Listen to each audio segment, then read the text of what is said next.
Hello everyone, स्वागत है आप सभी का आपका प्यारा सा YouTube channel Bihar board syllabus में। दोस्तों, आज की इस वीडियो में मैं बात करने वाला हूँ 12th क्लास ज्योग्राफी के बहुत ही इंपॉर्टेंट ऑब्जेक्टिव क्वेश्चंस, यानी कि जितने सारे स्टूडेंट्स 2022 में एग्जाम देने वाले हैं उनके लिए बहुत ही इंपॉर्टेंट होने वाली है। तो जी हाँ, इस वीडियो को स्किप नहीं कीजिए। और जी हाँ, आप लोगों से एक गुजारिश है कि अगर चैनल में जो भी पहली बार विजिट किए हैं तो चैनल को सब्सक्राइब करके बेल आइकन प्रेस कर दीजिएगा, और ये इस वीडियो को अपने दोस्तों में अधिक से अधिक शेयर कर दीजिए ताकि आपके दोस्त भी ये टेस्ट में जुड़ सके, और मतलब आप वो अभी अपना मतलब जांच सके कि मेरा तैयारी कितना है। ओके, चलिए, सब्जेक्ट जो है ज्योग्राफी का टेस्ट लेने वाले आज मैं आप लोगों का।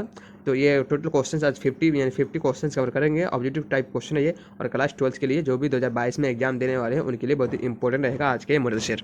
तो चलिए, कह रहा है कि geography VVI model paper 2022 class 12 और पहला क्वेश्चन है आपके स्क्रीन में। क्या निम्नलिखित में से कौन भूगोलवेत्ता राज्य देश का वर्णन जीवित जीव के रूप में करते हैं? देखिए, चार ऑप्शन दिएगा। ऑप्शन ए जर्मन, बी अमेरिकी, सी फ्रांसीसी और डी इनमें से कोई। तो इसका अगर राइट आंसर की बात करूँ तो एक का राइट आंसर हो जाएगा ए नंबर आंसर, जर्मन। ये आपका बिल्कुल राइट आंसर हो जाएगा, ए नंबर आंसर। अगला सवाल है सवाल नंबर 2। कह रहा है इनमें से कौन मानव पर्यावरण के तत्व है?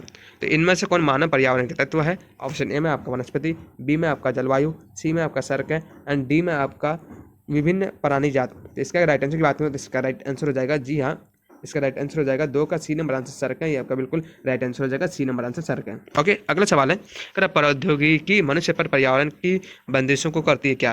तो ऑप्शन ए में बढ़ाती है, या फिर कम करती है, या फिर स्थिर रखती है एंड डी में इनमें से कोई नहीं। इसका अगर राइट आंसर की बात करूँ तो 3 का राइट आंसर हो जाएगा, बी नंबर आंसर, कम करती है। ये आपका बिल्कुल राइट आंसर हो जाएगा, बी नंबर आंसर, यानी कि कम करती है। आपका बिल्कुल राइट आंसर हो जाएगा। अगला सवाल है 4 नंबर 4 में करा कि रुको और जाओ निश्चयवाद का प्रेरणेता कौन थे? तो रुको और जाओ निश्चयवाद के प्रेरणेता कौन थे? ऑप्शन ए में रेडजेल, बी में हंटिंगटन, सी में बलास एंड डी में आपका टेलर। तो इसका 4 का अगर राइट आंसर की बात करूँ, 4 का D number answer right answer हो जाएगा, डी आपका टेलर। ये आपका बिल्कुल राइट आंसर हो जाएगा, डी नंबर आंसर। अगला सवाल है 5 में करना मानव भूगोल की कल्याणपरक विचारधारा का संबंध इनमें से किससे नहीं है? तो इनमें से किससे नहीं है? ऑप्शन ए में आपका शिक्षा से, बी में आपका आवासन से, सी में आपका स्वास्थ्य से एंड डी में आपका धर्म से। तो 5 का अगर राइट आंसर की बात करूँ तो 5 का डी नंबर आंसर राइट हो जाएगा, डी ये धर्म से। आपका बिल्कुल राइट आंसर हो जाएगा, डी नंबर आंसर। अगला सवाल है 6 नंबर कह रहा है कि मोटे तौर पर विश्व की जनसंख्या का 90% इसके कितने प्रतिशत स्थल भाग में निवास करती है?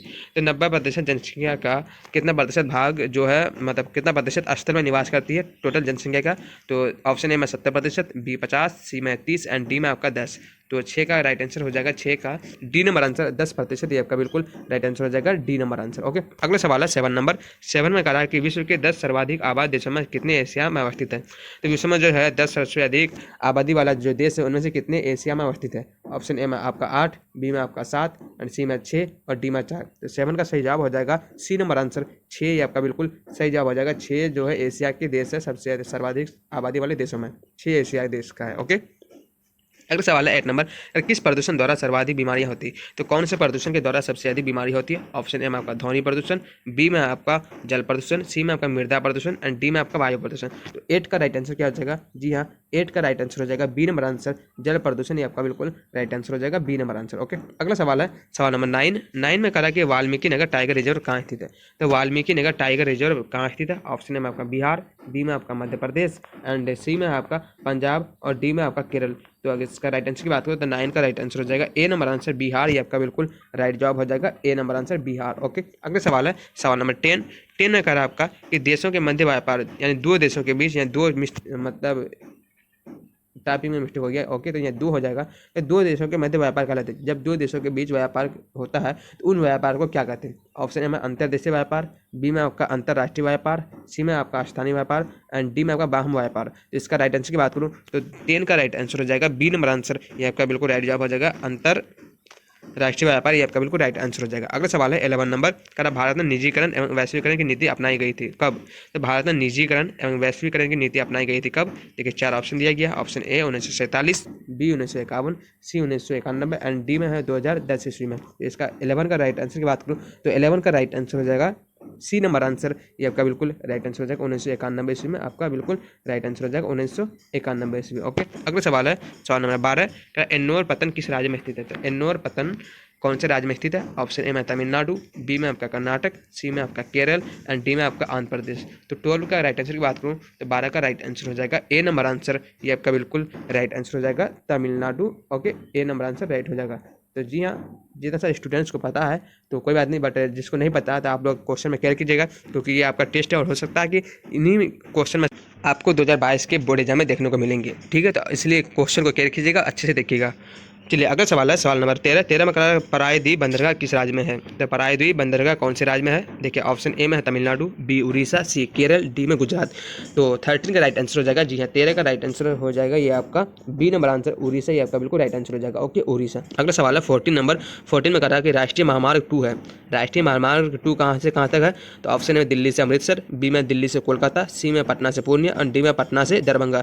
तो 14 का राइट आंसर हो जाएगा बी नंबर आंसर, ये आपका बिल्कुल राइट आंसर हो जाएगा। 14 का दिल्ली से कोलकाता, ये आपका बिल्कुल राइट आंसर हो जाएगा। अगला सवाल है 15 नंबर का सतत पोषणीय विकास की दृष्टिकोण है, यानी कि कौन सा दृष्टिकोण है? ऑप्शन में पर्यावरण दृष्टिकोण, सी में आपका आर्थिक दृष्टिकोण एंड सी में आपका उपरोक्त दोनों और डी में आपका उपरोक्त में से कोई नहीं। तो 15 का राइट आंसर की बात करो तो 15 का राइट आंसर हो जाएगा सी नंबर आंसर, ये आपका बिल्कुल राइट आंसर हो जाएगा। उपरोक्त दोनों यानी कि ए और बी आपका बिल्कुल राइट आंसर हो जाएगा। तो इसका राइट आंसर की बात करो तो बिल्कुल सी नंबर आंसर राइट हो जाएगा। ओके, अगला सवाल है 16 नंबर कह रहा है कि भिलाई स्टील संयंत्र कोयला प्राप्त करता है, तो कहाँ से कोयला प्राप्त करता है? ऑप्शन में धनबाद से, बी में आपका चेन्नई से एंड सी में आपका कोटा से एंड डी में आपका कोरबा से। तो 16 का सही जवाब हो जाएगा डी नंबर आंसर कोरबा से, ये आपका बिल्कुल राइट आंसर हो जाएगा डी नंबर आंसर कोरबा से। ओके, अगला सवाल है सवाल नंबर 17 में किस नगर को दक्षिण भारत का मैनचेस्टर कहा जाता है? तो कौन से नगर को दक्षिण भारत का क्या मैनचेस्टर कहा जाता है? ऑप्शन ए में चेन्नई को, या फिर सोलापुर को, या फिर कोयम्बटूर को एंड डी में आपका अहमदाबाद को। तो 17 का सही जवाब हो जाएगा जी हाँ सी नंबर आंसर, ये आपका बिल्कुल राइट आंसर हो जाएगा। कोयम्बटूर को कहा जाता है, किस नगर को दक्षिण भारत का मैनचेस्टर कहा जाता है? तो कोयम्बटूर को दक्षिण भारत का मैनचेस्टर कहा जाता है। क्लियर हुआ आप लोगों को? अगला सवाल है 18 नंबर। 18 में कह रहा है कि निम्नलिखित में से कौन सा एक लोह अयस्क नहीं है, यानी कि इनमें से कौन एक लोह अयस्क नहीं है? चलिए आप लोगों को अगर इसका राइट आंसर पता है तो कमेंट बॉक्स में कमेंट कीजिए। ओके, तो इसका राइट आंसर की बात करूँ 18 का, तो 18 का राइट आंसर हो जाएगा ए नंबर आंसर, यानी एंथ्रासाइट, ये आपका बिल्कुल राइट आंसर हो जाएगा। यानी कि एंथ्रासाइट जो है, एंथ्रासाइट ये आपका बिल्कुल ए नंबर आंसर राइट हो जाएगा। अगला सवाल है 19 नंबर का बाबा बुदन पहाड़ी है, तो बाबा बुदन पहाड़ी जो है वो कौन से राज्य में स्थित है? ऑप्शन ए में कर्नाटक में, बी में गोवा में, सी में आपका झारखंड में एंड डी में आपका उड़ीसा में। तो इसका 19 का राइट आंसर क्या हो जाएगा? जी हाँ 19 का राइट आंसर है ए नंबर आंसर, यानी कि कर्नाटक में आपका बिल्कुल राइट आंसर हो जाएगा ए नंबर आंसर। ओके, अगला सवाल है सवाल नंबर 20 में कह रहा है आपका कि निम्नलिखित में से जल किस प्रकार का संसाधन है? तो इनमें से जल जो है किस प्रकार का संसाधन है? ऑप्शन ए में है अजैव संसाधन, बी में जैव संसाधन, सी में अनवीकरणीय संसाधन एंड डी में आपका चक्रीय संसाधन। तो 20 का सही जवाब हो जाएगा जी हाँ डी नंबर आंसर, ये आपका बिल्कुल राइट आंसर हो जाएगा चक्रीय संसाधन। अगला सवाल है सवाल नंबर 21 में कह रहा है कि निम्नलिखित में से सर्वाधिक प्रदूषित नदी कौन सी है? इनमें से सबसे सर्वाधिक प्रदूषित नदी कौन सी है? ऑप्शन ए में सतलज, बी में गोदावरी, सी ब्रह्मपुत्र और डी यमुना। तो 21 का सही जवाब हो जाएगा डी नंबर आंसर यमुना, ये आपका बिल्कुल राइट आंसर हो जाएगा। अगला सवाल है 22 नंबर कह रहा है कि निम्नलिखित राज्यों में से कौन कपास उत्पादक नहीं है? तो इनमें से कौन कपास उत्पादक राज्य नहीं है? ऑप्शन ए में Andhra Pradesh, B Maharashtra, C Haryana and D में आपका छत्तीसगढ़। तो 22 का सही जवाब हो जाएगा सी नंबर आंसर हरियाणा, ये आपका बिल्कुल राइट आंसर हो जाएगा 22 का सी नंबर आंसर। ओके, अगला सवाल है सवाल नंबर 23 में कह रहा है कि हर्टिकल्चर संबंधित है, तो हर्टिकल्चर जो फसल है वो किससे संबंधित है? फूल से, या फिर दाल से, या फिर अन्न यानी कि अनाज से, या फिर फल एवं सब्जी से। तो 23 का सही जवाब हो जाएगा डी नंबर आंसर, यानी फल एवं सब्जी दोनों से, आपका बिल्कुल राइट आंसर हो जाएगा डी नंबर आंसर। अगला सवाल है सवाल नंबर 24 कह रहा है निम्नलिखित में से कौन सा नगर नदी के तट पर अवस्थित नहीं है? तो इनमें से कौन सा नगर जो है नदी के तट पर अवस्थित नहीं है? देखिए 4 ऑप्शन दिया गया 24 में। ऑप्शन ए में आपका आगरा, बी कोलकाता, सी पटना और डी भोपाल। तो 24 का राइट आंसर हो जाएगा डी नंबर आंसर भोपाल, ये आपका बिल्कुल राइट आंसर हो जाएगा। अगर आपको लगता है कि ये क्वेश्चन गलत है तो आप कमेंट बॉक्स में कमेंट कर सकते हैं और अपना राइट आंसर दे सकते हैं कमेंट बॉक्स में। अगला सवाल है 25 नंबर। 25 में कह रहा है कि फरीदाबाद किस राज्य का एक शहर है? तो फरीदाबाद जो है कौन से राज्य का एक शहर है? ऑप्शन ए में उत्तर प्रदेश, बी पंजाब, सी राजस्थान और डी हरियाणा। तो 25 का अगर राइट आंसर की बात करूँ तो इसका राइट आंसर हो जाएगा डी नंबर आंसर हरियाणा, ये आपका बिल्कुल राइट आंसर हो जाएगा डी नंबर आंसर। अगला सवाल है उदयपुर किस राज्य में स्थित है? तो उदयपुर कौन से राज्य में स्थित है? ऑप्शन ए में गुजरात में, बी में आपका पंजाब में, सी में आपका हरियाणा में, डी में राजस्थान में। तो 26 का सही जवाब हो जाएगा डी नंबर आंसर राजस्थान में उदयपुर स्थित है, ये आपका बिल्कुल राइट आंसर हो जाएगा। उदयपुर कहाँ स्थित है? राजस्थान राज्य में। अगला सवाल है 27 नंबर कह रहा है कि निम्नलिखित में से भारत के किस राज्य में मानव विकास सूचकांक निम्नतम है? तो किसमें मानव विकास सूचकांक यानी कि मानव विकास सूचकांक को बोलेंगे शॉर्ट फॉर्म में HDI यानी ह्यूमन डेवलपमेंट इंडेक्स, ये मतलब सबसे निम्नतम कहाँ है, कौन से राज्य में? ऑप्शन देखिए 4 ऑप्शन दिया गया, इसका राइट आंसर हो जाएगा 27 का सी नंबर आंसर बिहार, ये आपका बिल्कुल राइट आंसर हो जाएगा सी नंबर आंसर बिहार, ये आपका बिल्कुल राइट आंसर हो जाएगा। अगला सवाल है कह रहा है कि 28 नंबर निम्नलिखित में से किस राज्य में सर्वाधिक संख्या में अप्रवासी आते हैं। तो कौन से राज्य में आते हैं? Option A Uttar Pradesh, B Maharashtra, C Delhi और डी बिहार। तो 28 का सही जवाब हो जाएगा बी नंबर आंसर महाराष्ट्र, ये आपका बिल्कुल राइट आंसर हो जाएगा बी नंबर आंसर। अगला सवाल है, कह रहे निम्नलिखित में से कौन सा मानव प्रवास का एक प्रतिकर्ष कारक नहीं है? तो मानव प्रवास का एक प्रतिकर्षक कारक कौन नहीं है? ऑप्शन में जल का अभाव, बी में बेरोजगारी, सी में चिकित्सा शैक्षणिक सुविधाएं एंड डी में आपका महामारियाँ। तो 29 का राइट जवाब हो जाएगा सी नंबर आंसर चिकित्सा या शैक्षणिक सुविधाएं, ये आपका बिल्कुल राइट आंसर हो जाएगा सी नंबर आंसर। ओके, अगला सवाल है सवाल नंबर 30 में कह रहा है कि 2011 की जनगणना के अनुसार भारत का जनसंख्या घनत्व था।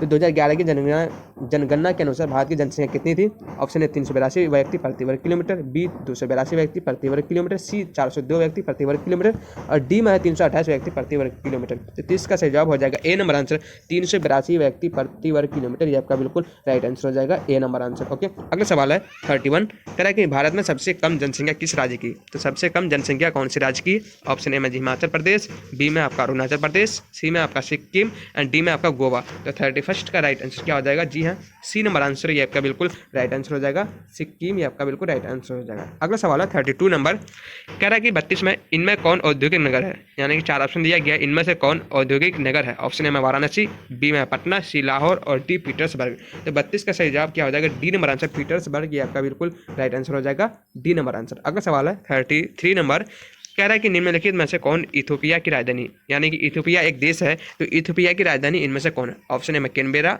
सी बी में लुसाका, सी में आपका अदिस अबाबा और डी में आपका नैरोबी। तो 33 का सही जवाब हो जाएगा सी नंबर आंसर, यानी कि अदिस अबाबा, ये आपका बिल्कुल राइट आंसर हो जाएगा सी नंबर आंसर। ओके, अगला सवाल है सवाल नंबर 34 में कह रहा है आपका कि ग्रामीण आदिवासियों के निवासी मुख्यतः संलग्न रहते हैं किस पर? ऑप्शन ए में प्राथमिक क्रियाओं में, बी में तृतीय क्रियाओं में, सी में द्वितीय क्रियाओं में एंड डी में आपका चतुर्थक क्रियाओं में। तो 34 का राइट आंसर हो जाएगा ए नंबर आंसर, यानी प्राथमिक क्रियाओं में, ये आपका बिल्कुल राइट आंसर हो जाएगा। ओके, अगला सवाल है सवाल नंबर 35 में कह रहा है कि दक्षिण अमेरिकी राष्ट्रों में से कौन सा एक ओपेक का सदस्य है? तो कौन एक ओपेक का सदस्य है? ऑप्शन ए में ब्राजील, बी वेनेजुएला, सी चिली और डी पेरू। तो 35 का राइट आंसर हो जाएगा बी नंबर आंसर, यानी कि वेनेजुएला, ये आपका बिल्कुल राइट आंसर हो जाएगा बी। अगला सवाल है सवाल नंबर 36 कह रहा पनामा नहर जोड़ती है किसको कहाँ तक जोड़ती है? ऑप्शन ए में प्रशांत महासागर को हिंद महासागर से, बी में आपका कैरिबियन सागर को मैक्सिको की खाड़ी से, सी में आपका प्रशांत महासागर को अटलांटिक महासागर से एंड डी में आपका अटलांटिक महासागर को हिंद महासागर से। तो 36 का राइट आंसर हो जाएगा 36 का बी नंबर आंसर, ये आपका बिल्कुल राइट आंसर हो जाएगा, कैरिबियन सागर को मैक्सिको की खाड़ी से जोड़ता है। अगला सवाल है 37 नंबर चैनल टनल जोड़ता है कहाँ से कहाँ तक? लंदन से बर्लिन तक, या फिर बी में बर्लिन से पेरिस तक एंड सी में आपका पेरिस से लंदन एंड डी में आपका बार्सिलोना से बर्लिन तक। तो 37 का राइट आंसर हो जाएगा सी नंबर आंसर, पेरिस से लंदन तक जोड़ता है, ये आपका बिल्कुल राइट आंसर हो जाएगा सी नंबर आंसर। अगला सवाल है 38 नंबर 38 में कह रहा है कि विश्व का सबसे लंबा झील जलमार्ग कौन है? तो विश्व का सबसे लंबा झील जलमार्ग कौन है? ऑप्शन ए में स्वेज जलमार्ग, बी में आपका डेन्यूब जलमार्ग, सी में वोल्गा जलमार्ग एंड डी में आपका ग्रेट लेक सेंट लॉरेंस जलमार्ग। तो 38 का राइट आंसर हो जाएगा D number answer, great lake Saint Lawrence जलमार्ग, ये आपका बिल्कुल राइट आंसर हो जाएगा। अगला सवाल है 39 नंबर कह रहा है कि निम्नांकित में कौन तृतीय आर्थिक क्रियाकलाप है, यानी कौन से तृतीय सेक्टर का आर्थिक क्रियाकलाप है? तो ऑप्शन ए में खेती, बी व्यापार, सी बुनाई एंड डी में आखेर। तो 39 का राइट आंसर हो जाएगा बी नंबर आंसर, यानी व्यापार, ये आपका बिल्कुल राइट आंसर हो जाएगा, बिल्कुल 100% राइट आंसर हो जाएगा।